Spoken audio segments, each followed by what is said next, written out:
Welcome everybody to the second edition here of Real Talk, pro tips from top producers. I have a super special guest here today, Nick Libert from EXIT Strategy Realty in Chicago. Nick, thank you so much for joining, man. I appreciate it. I know you're a busy guy, so thanks for sharing some info with us here today and for coming on with me. Well, my pleasure, Jimmy. And I appreciate the opportunity to spread a little bit of what I know and hear what other people are learning, and also hopefully have everybody avoid some past mistakes I've made, especially in this shifted market. So, yeah, I'm here to share whatever conversation takes us. I love that, man. When I reached out to ask you, I figured you would be more than happy to share because like I had kind of mentioned to you before, I know I follow you on social and I see you're super willing to just teach and help people grow and help people expand their business. And that's an awesome thing about you. So I knew when I asked you, man, you'd be more than willing to come on here and share some stuff with us. Absolutely. We can have a little fun at my expense and discuss the market and all that good stuff. There we go, man. All right. Well, first question for you. Want to just get to know you a little better. I know you live in the city of Chicago, but where are you from originally? Are you from the city? Where did you grow up? No, so I'm way originally from St. Petersburg, Florida. So I grew up on the west coast of Florida, not exactly on the beach, but close enough we could go visit there. And it was beautiful until I was about 10 years old. Then my family moved to Indiana for some job prospects. And so there I went with my family. And that's how I got in the Midwest. Fell in love with Chicago as a kid. And the minute I was in undergrad and then law school around the corner in Northwest Indiana at Valparaiso University, both for undergrad and law school, I would skip up to the big city and be like, oh my gosh, this is where I got to be. And so the minute I was done with school in 2004, I've been in Chicago full time ever since. Part time, I already had a little apartment here, a crash pad during school, but it's been a journey here. We love Chicago, and I'm excited for what's to come. What draws you to the city? I mean, besides, the touristy parts of it, and I know the good food and everything. I mean, just lifestyle wise, but also career wise, like what drew you to planning your roots in Chicago? I know it's a big market with a lot of people, which in turn, you can service a lot of clients, but there's also a lot of other competition in the city as well. And I think people shy away from maybe moving because of that or could, but what drew you to not only living in the city, but kind of planning your roots in Chicago? I mean, a couple of different things for me. I do love, where we are in the world in terms of it is an international city. You've got a world-class downtown, but you also do have some of those Midwestern feelings and values still. And I know that sounds cheesy in this day and age, but it is true.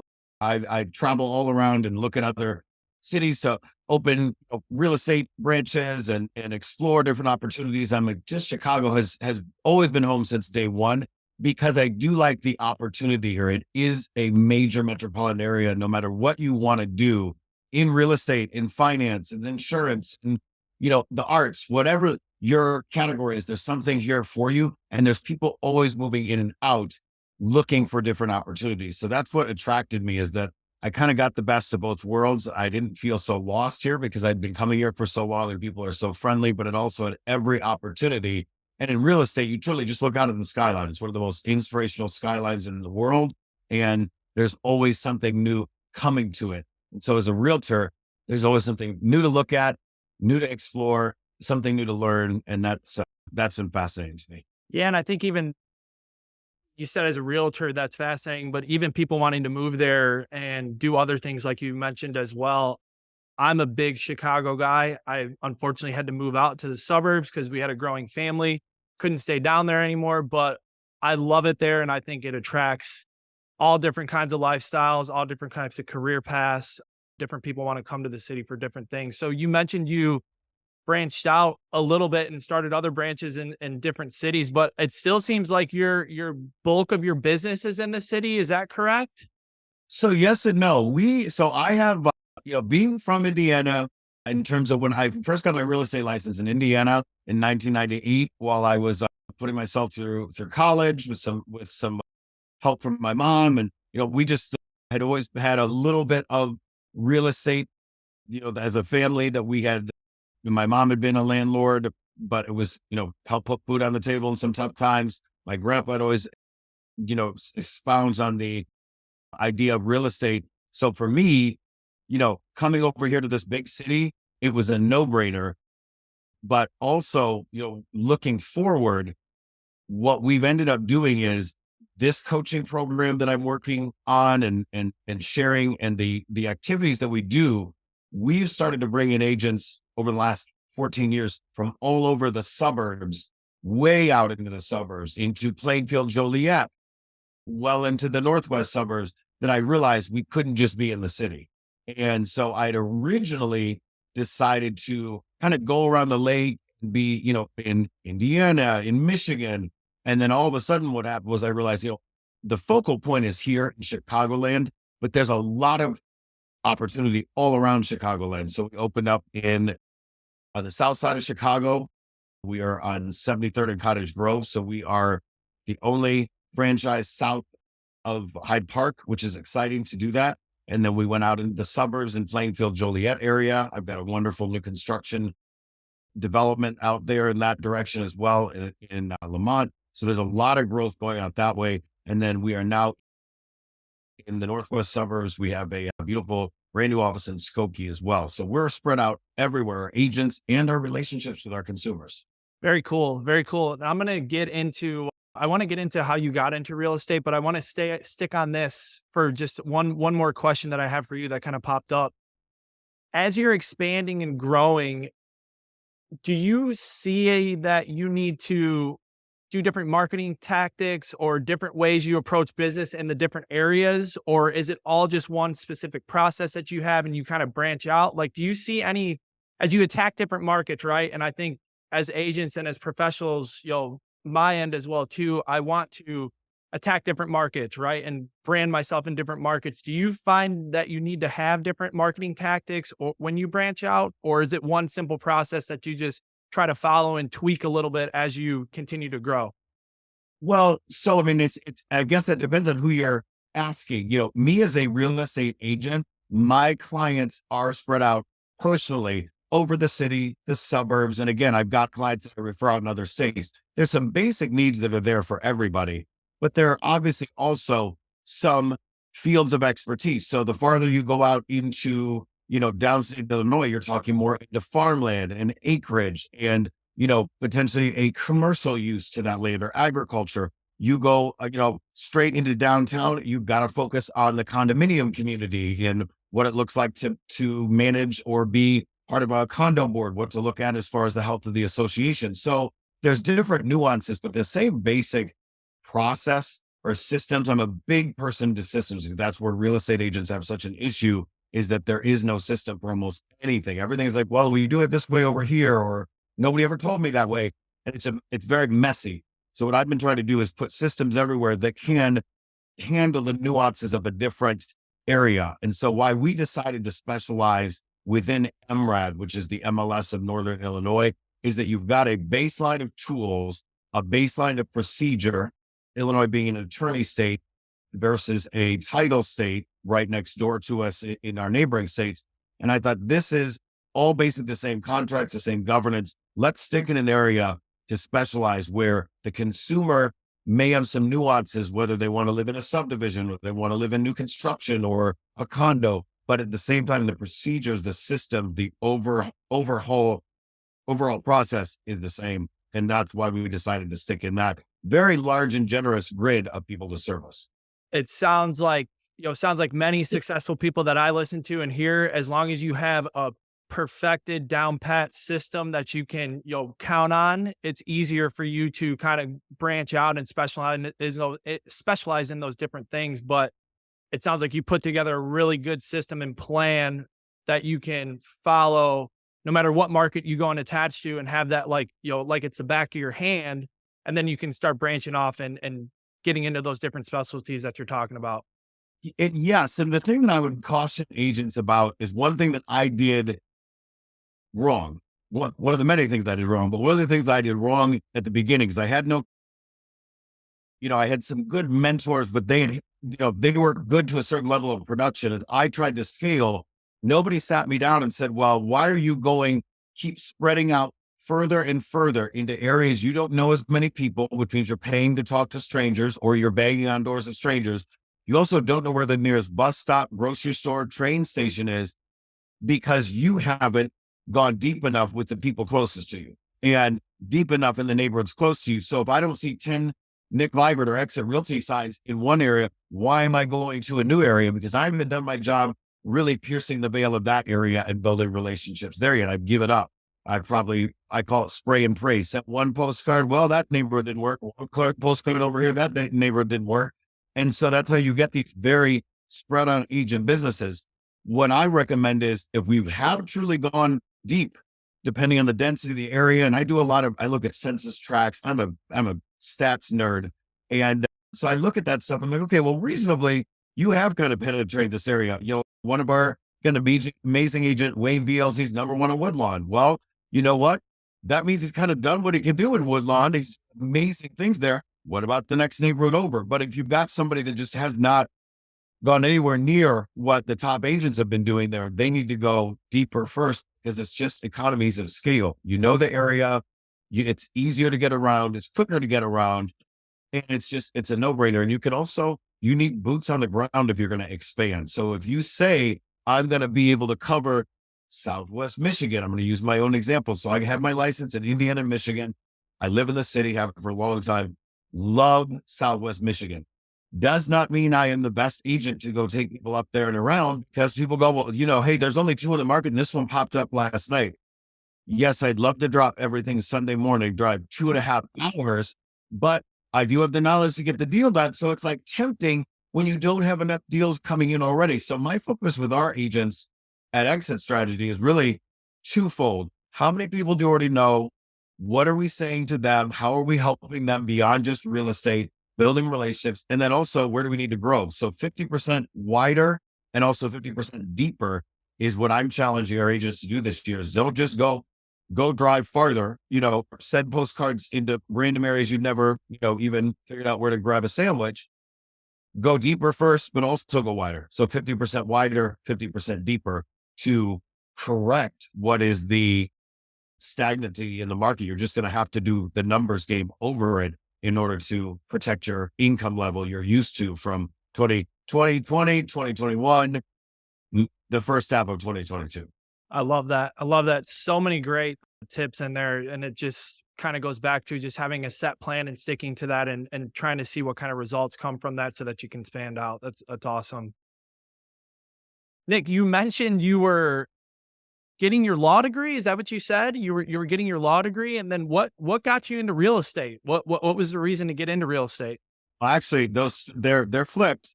Okay. So got my real estate license while in college and started selling real estate and just loved it from day one. I actually thought though that I was going to use it more as an investor because in college I had a job in addition to being in school and then finally getting my real estate license. So I had enough income coming in to buy a little condo instead of renting, which that was my first investment property.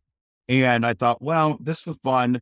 The agent was decent, but I could do this, and then also I could get money for more investment properties. Little did I know that 25 years later, I would be sitting here, really kind of my entire life's work is helping real estate agents grow their business, helping consumers build a portfolio of wealth, versus just getting the license to keep some of the commission for myself. That was the game changer. So along the way, my natural path was I was supposed to be broadcast journalism with my undergrad, graduated with a degree in that, thought I would be a TV reporter, stayed in real estate, decided to kind of go and do the law school thing and become a lawyer as a backup, knowing that real estate was really starting to take off. Well, I barely finished law school because I got so busy in real estate. It did take off. And I thought, I didn't really do great in law school. I did get the JD, did pass the Illinois bar exam in 2004, but I looked at it going, my passion is real estate. I like to bring people together. I like to make things work. And, I have a lot of friends, obviously, that are attorneys from going to law school, from being in real estate within an attorney state. They're arguing, they're picking deals apart. And I'm like, that just wasn't my personality. I wish I had thought of that before I spent 3 years in law school and, a nice solid student loan debt for, almost 2 decades. But in my real estate business, it's not something I would say, oh, go to law school if you want to be a realtor. Absolutely ridiculous. But if you did happen to have a degree in something else, there's a lot of things you can apply it, particularly in something like, real estate and law. They're going hand in hand, no matter what state you're in. Awesome. It's funny you mentioned about real estate investing. Agent I had on our last call, that was the same kind of reason he got into real estate. He was looking to get into some sort of investing. Somebody told him, "Hey, you might want to try this." And it's a very, interesting fact that the two people I've had on here, they were looking to invest and ended up having a very lucrative and successful career, not only helping clients, but helping other agents in turn by just starting from wanting to get into real estate investing. So very interesting. And I think that shows through with a couple of us that, we came into it wanting to be investors, and a lot of the brokerages are not investor friendly, which drives me nuts. I'm like, you're telling me that we should run out and tell everybody else how great real estate is as an investment, but you don't want us, you know, get our eye off the ball of making corporate America some money. So don't invest in real estate yourself, realtors. Or there's no education on it. There's no financial planning seminars. It drives me nuts. So we actually did an investors club at our office, not only for the consumer, but for our own agents to have the right education. Is it better tax planning? Is it better corporate structure? Is it just earning and saving more money and getting that credit score up if you need to be? Do you need to look at new and different loan programs? All different things that kind of come together I think our agents should be investing in real estate when the numbers make sense, and that they should be in an environment that celebrates that, not penalizes them. Absolutely. It's a practice what you preach type thing. So I completely agree with that. I'm starting to learn that myself as well. I wanted to kind of switch gears here because I'm super interested and excited to talk to you about this. I mentioned to you, I follow you on all your socials and have for a while, and noticed that you're an extremely, at least I think, extremely regimented person. You're doing your workouts. You mentioned your miracle morning, which if you want to expand on that, that would be great. Can you kind of explain or just talk about how important that is to you about having a regimen, not only in your business, right? Because you had mentioned about how important systems are, but just in your life in general. I mean, what has that done for you in your career, in your mental mind state, and just your total overall life? How important is being regimented or having systems going for you? I mean, I would say it is absolutely what sets me apart from, there's a lot of realtors out there. Some of them are great. Some of them need some help, need a hug maybe. But what sets me apart, what sets some of us apart, and I think as you continue to do this series, you're going to hear from a lot of us that the same things you would hear from like a really good athlete, maybe not an Olympic athlete, not calling myself an Olympic realtor, but I growing up, I'll tell you this, growing up, my mom really pulled a lot of the weight. My dad slept until noon, had businesses that failed. And so I had a not so healthy relationship with sleep. I didn't have really that, like, get up, let's do this, let's do that. That kind of routine came later.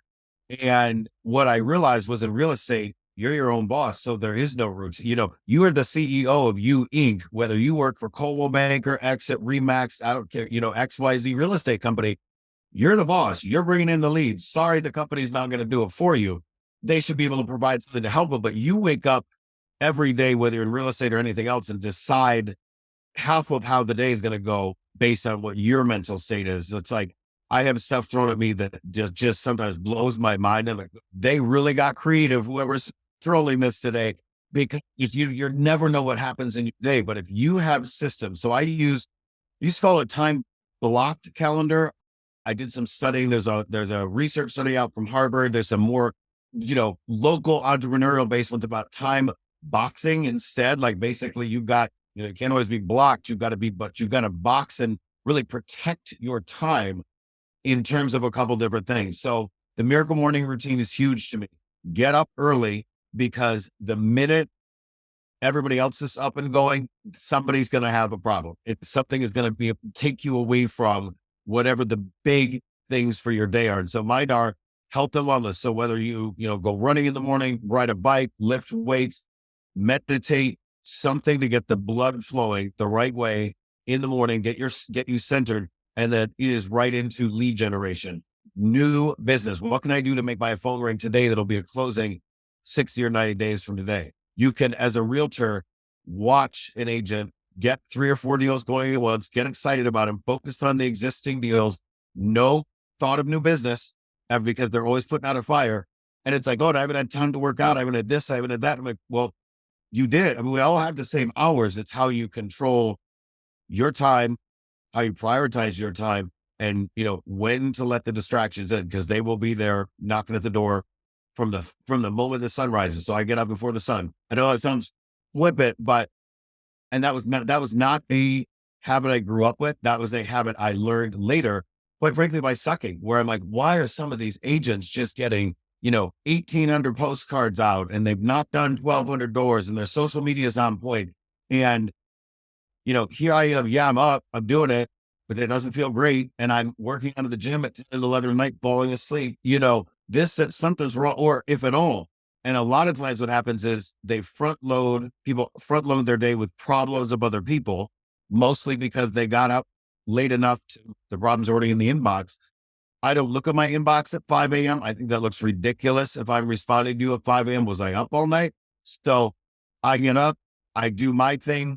I try to generate new business. And by the time 8:30, 9 o'clock rolls around and the rest of the world has decided it's too slick to drive for the highway to make an appointment today or whatever their story is, I'm good. And that has saved me from a lot of different things. And, you can talk about, out in the real world, other distractions that you're going to run into, alcohol, et cetera, human relations, the world economy. The miracle morning has pretty much kept me, I think, alive at some points. And I swear by it. And even if it doesn't look exactly like it does in that book, you can control your time better. And it's all about what you let in and when, knowing eventually it's all going to be banging on the door to get in. I love that. And again, you mentioned at the beginning of it about it's something that like an athlete would follow, right? A lot of just successful people, I think, have that time protection where they have their me time to get their stuff done that they are focused on for that day because of all those different distractions that are coming in. The time box is very interesting as well too, because I feel like we try to time block our days, but if you just give yourself an X amount of time to get something done with no other distraction, shutting your phone, your inbox down, not putting your phone on do not disturb, it's easier to get stuff done as opposed to saying, I need to do this in this amount of time. The time box is very interesting to me. That's an awesome, you know, concept for sure. It's a fluid one too. And that's what's working for some people. I'm actually I call do this thing called Money Mondays. It's an industry series. I do it every Monday night. And I've got next Monday night, I'm doing it, I think at 6 or 7 p.m. on time boxing, how that's kind of rearranged my relationship with time in the past year and a half, because all of us went from, drinking out of a fire hose of business to help. I'm starving. I need some water over here. And it was just, I'm watching people, some of them bounce back into the good routines they had, but some of these people have never experienced a market like this. And so they don't know what to do with all this time. And that's why I'm just on, I'm on all cylinders right now, fired up, trying to get our agents to get into better routines, because the routine is what's going to save you. I And love that. habit. It's not comfortable at the beginning, whether it's getting up early, whether it's picking up the phone, whether it's doing anything that you have not done before that causes a little discomfort in order to grow. They say it takes 21 days to make a habit. About day 14 of me miserable, getting up on these, before the sun, everyone else is, dead to the world.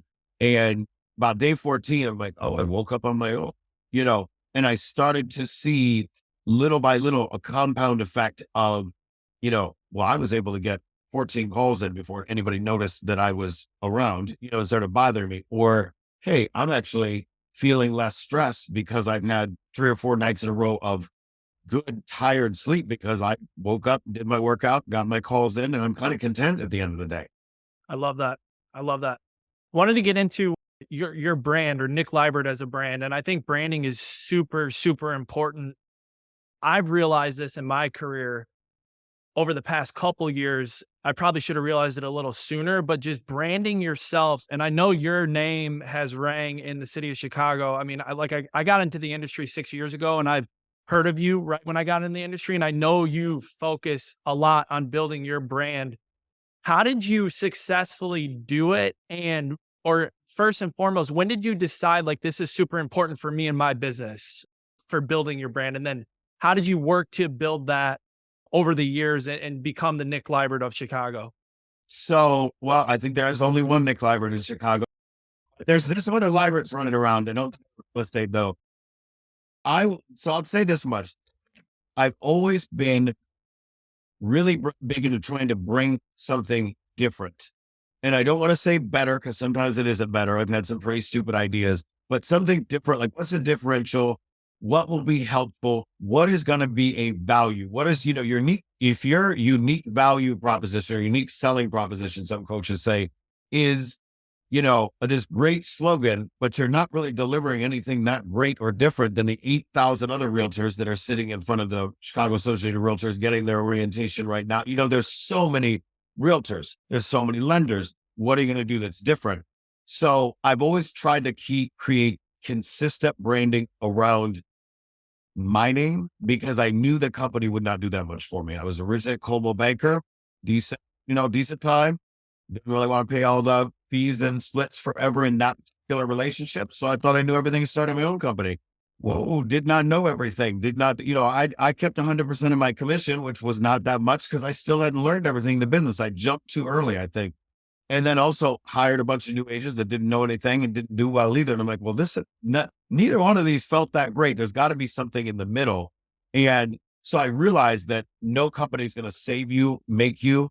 You got to do it. It's helpful if the company's around, but the branding should be around you. And any company that's going to restrict the way you brand, there's state regulations in every state about, oh, well, your name's got to be the logo, whatever that state rule is. But if the brokerage is saying, oh, well, you need the office number on your sign, I'm like, I want the cell phone number of the agent on the sign because that's the only person from this office that's seen it. Floor time is dead. It's been dead for a long time. Why is it even still a conversation?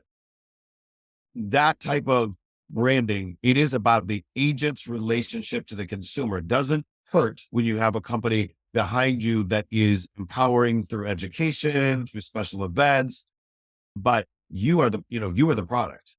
That's, the listings are a byproduct of you being the product, your service being the product that you sell. So why is the focus on anything else?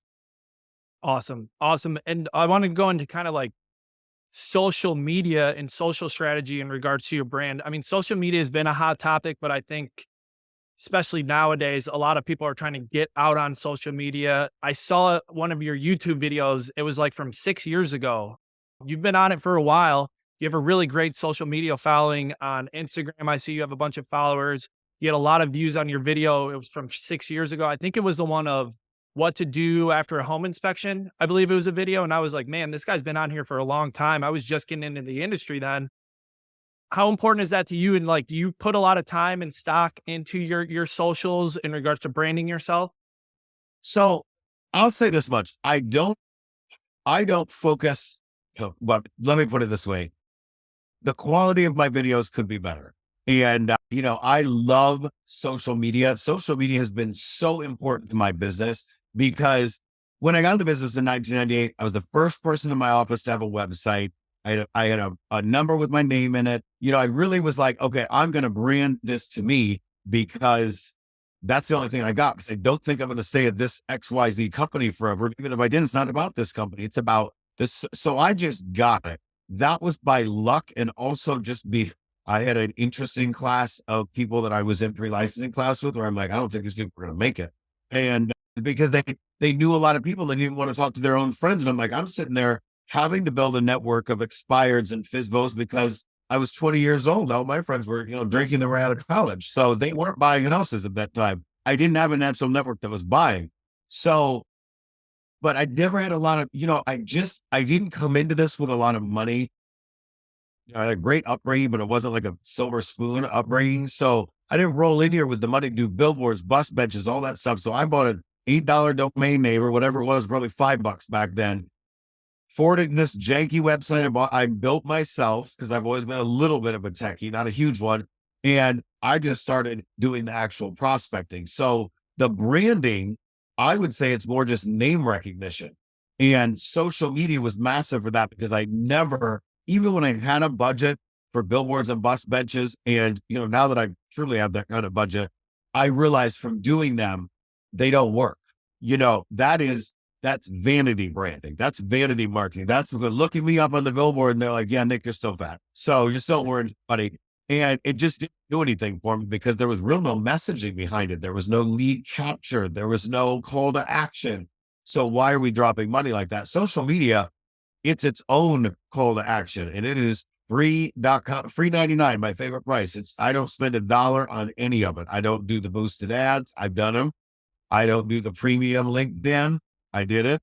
It's everything for me is I put a lot of time and thought into what am I doing that would be of interest to someone else or that could help somebody else out.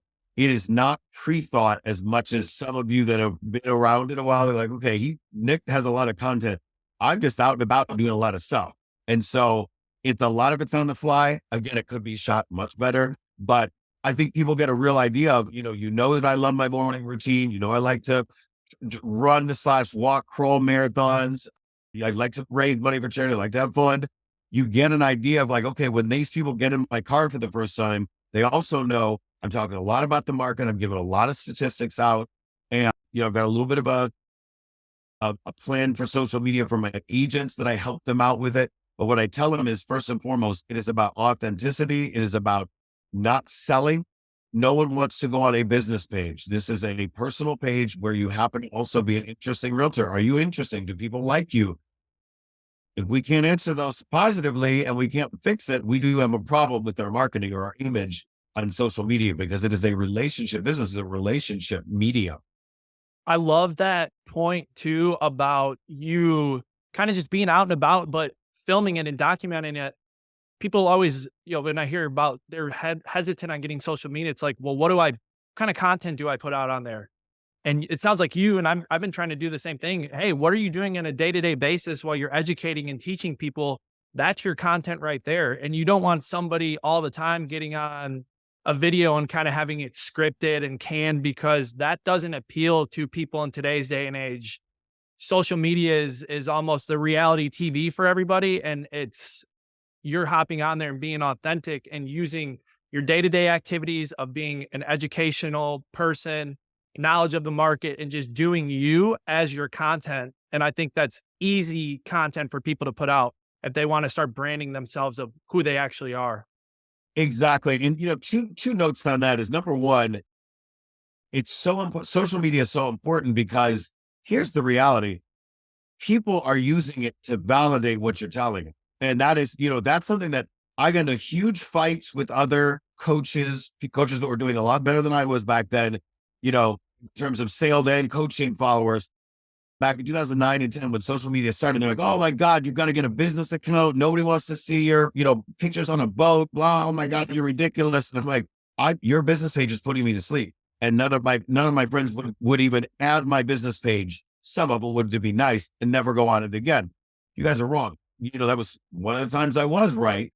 Sometimes I'm very wrong. And now the further we've gotten down the road, a lot of those coaches have come back to me going, I missed the boat so far ago because now, I've got these old YouTube videos that are 7,000 hits, but then I've got the new fresh content that's more fun and less hard to do because none of this stuff should be scripted anymore. There's some nice video editing services that can do that for you. I've toyed with that as a advanced level of service for our agents. I'm trying to figure out how to pay for it. Right now, we've got some initial ones we're working on, but what I tell my agents, it sticks to everybody. You've got to be authentic, but to have no presence on social media denotes to me, you may not be in business. And especially with all the things going on out there right now, anybody can have 50 Google reviews because they're not regulated. So that means, therefore, if I can't find you anywhere else, are you in business? How do you your business? I've had deals given to me by sellers and buyers that I was not their first agent, where some of them I didn't even know them at all. And they said, I am terminating my contract with my agent. I've seen you online doing your own open houses. And they're like, we didn't think people, not that I sell all the real estate in the world, but I've got a good volume every year.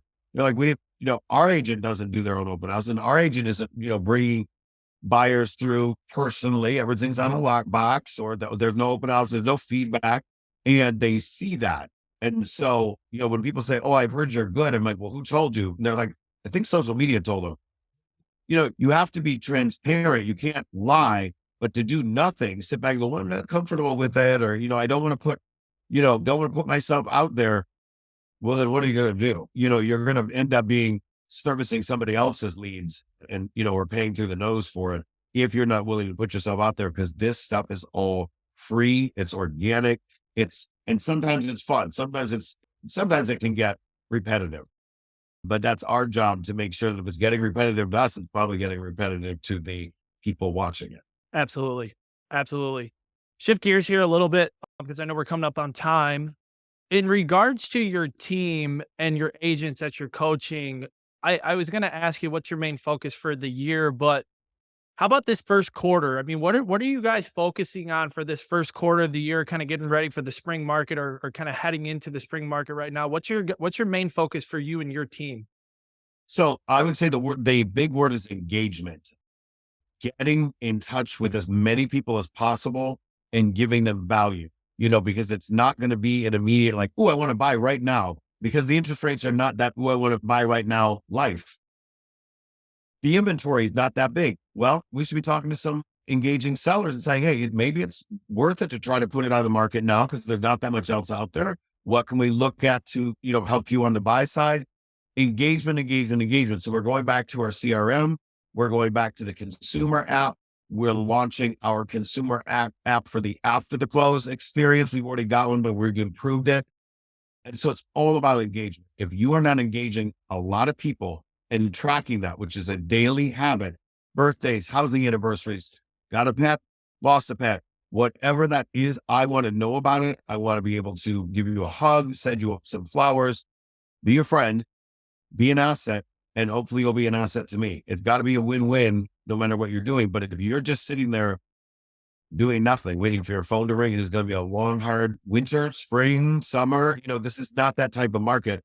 And unfortunately, for a lot of agents, we look at the list of the top agents in Chicagoland, a lot of them weren't around for the last crash. This is not a crash, but it's that type of stagnancy that you see in instead of a crash that is almost even more alarming because there's no foreclosures to run after or no investors. Well, I want that thing for pennies on the dollar. Everyone's kind of hanging out. We've seen a shift. We've seen our clients come back and be engaged since January 1st, right around actually December 15th. The contracts are up. So there's good signs out there, but it's all about engagement in order to find the right people, build the right relationships, and just keep this ecosystem going.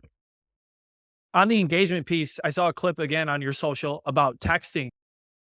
And I see like you've kind of made an emphasis on how important the texting is as opposed to bogging people down with their emails. We talked about mailers on our last call and how the other Ed Pluchar was getting some good engagement with mailers, but didn't touch base on texting. And I'm focusing on texting as well too. Can you kind of reiterate what you were saying on that social post about the engagement with texting and how important that is?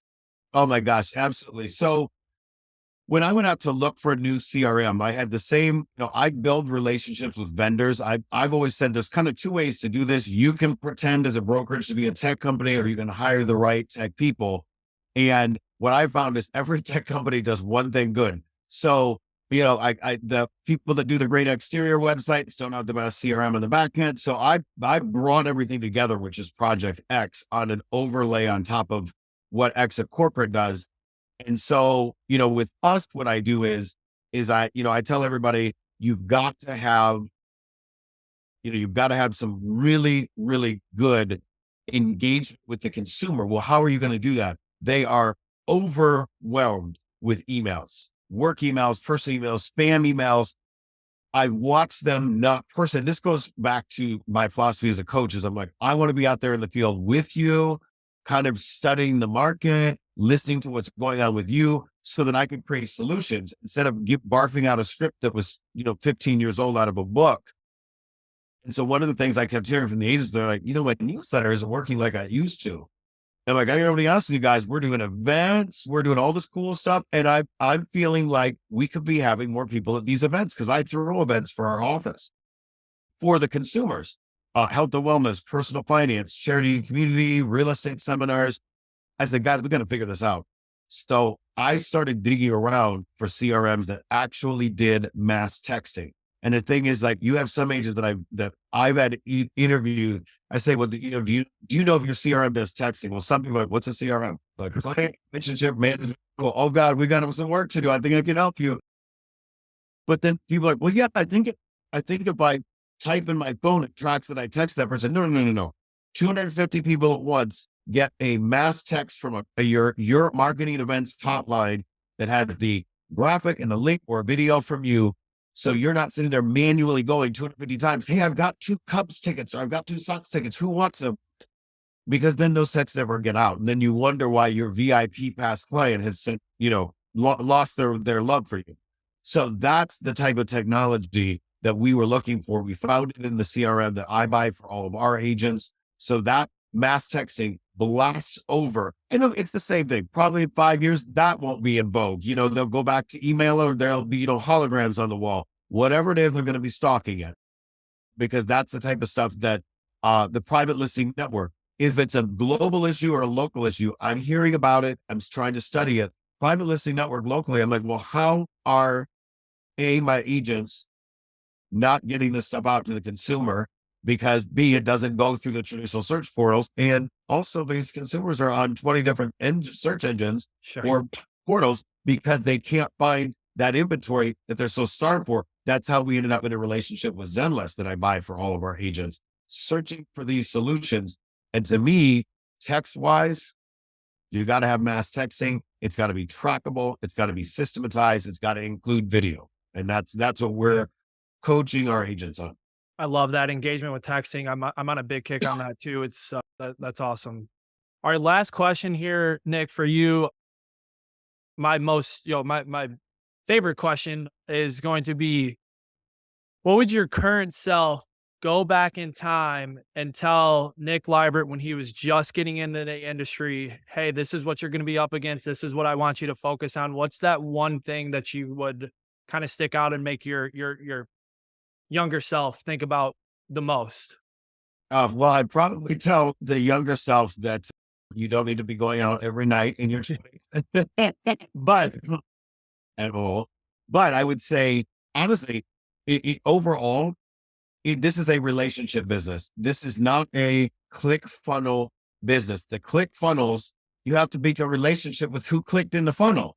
If I had treated people right in the beginning, and then once I was treating people right and really respecting the relationship and not being transactional, but instead being relational, then my second struggle was if they're relationships, you track every single thing about them in your phone. Your phone should be a sponge of information. And then your CRM has got to be the backbone behind that. And that has to be fed and loved on regularly.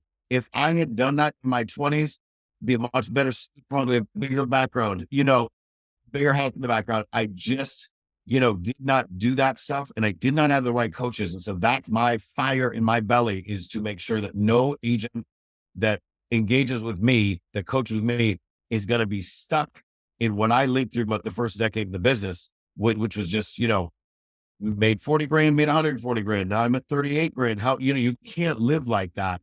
And that yo-yoing really almost bounced me out of the industry. So, and nobody wants me to be a lawyer and be a very bad lawyer.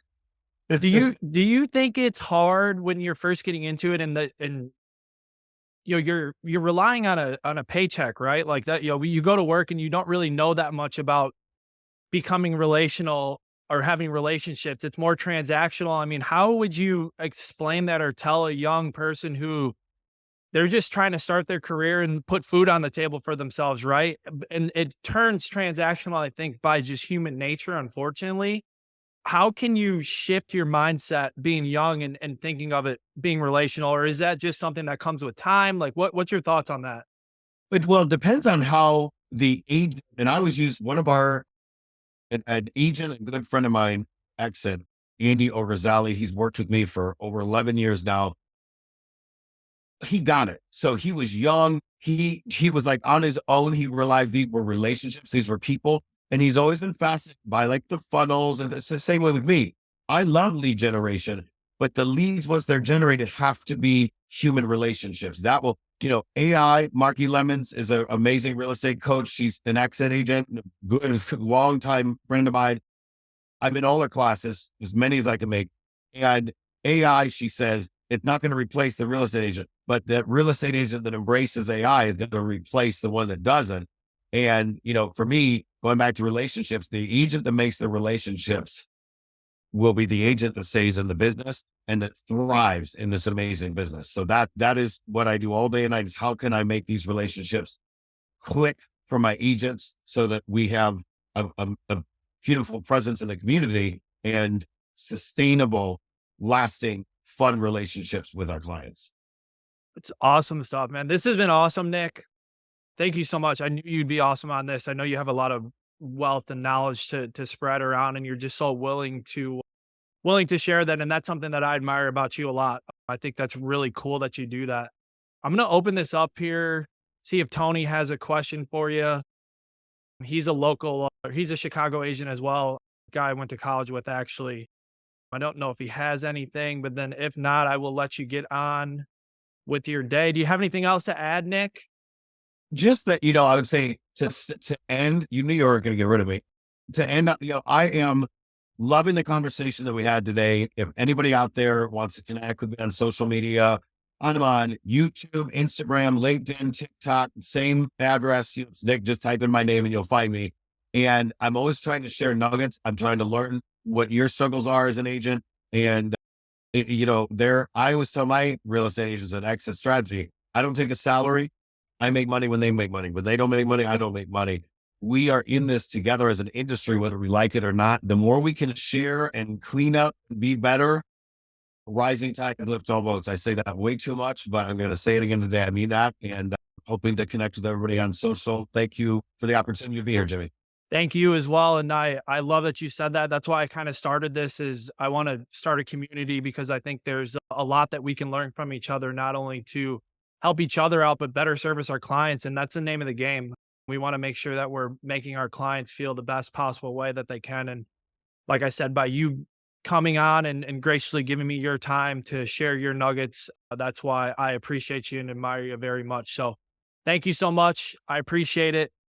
And I will be in touch with anybody. If anybody ever has any questions for Nick at all, reach out to him on socials. I'm going to be putting all of his socials in the description link on the YouTube video. Be posting some clips on YouTube as well to kind of take a look and see what he had to say. So thanks, everybody. Nick, thank you so much, man. Have a great rest of your day. I appreciate you very much, and I'll be in touch soon. Thanks for the opportunity. Thanks, guys.